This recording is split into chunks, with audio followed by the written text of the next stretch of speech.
Pasientlərimiz maraqlanır ki, xroniki prostatit müalicəsi zamanı hansı təbii üsullardan istifadə edirik? Bu barədə məlumat verirəm. İstifadə etdiyimiz təbii üsullar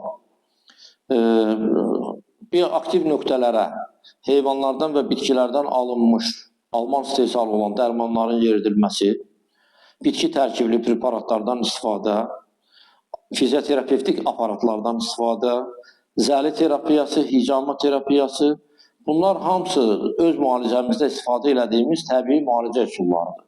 Və bunları biz kompleks şəkildə istifadə edirik. Yəni, bu üsullardan istifadə edərkən pasiyentin vəziyyəti, onda olan xəstəliyin ağırlığı, xəstənin yaşı, bu şeylər hamısı nəzərə alınır. Və bunun əsasında həkimin məsləhət gördüyü şəkildə bir neçə müalicə üsulu eyni vaxtda tətbiq olunur. Və bizim apardığımız müalicənin üstün cəhəti də odur ki, biz eyni vaxtda bir neçə müalicə üsulunu tətbiq edirik. Və bunun nəticəsində sağalmaz kimi qəbul olunan, ağır xəstəliklərdən biri kimi qəbul olunan xroniki prostatitin sağalmasına nail ola bilirik.